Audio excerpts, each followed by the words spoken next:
ito po ang mga kapitbahay ni Juliet. Yan. Yan po ang mga kapitbahay niya. Ayaw lumabas. Kasi wala pong mga nagbakasyon. Yan.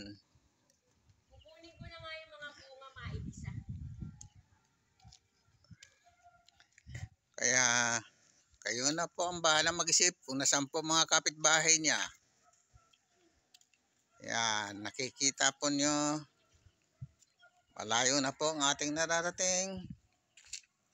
Kaya inyong pagmasdan. Yan, may mga tanim po ang kanyang mga kapitbahay.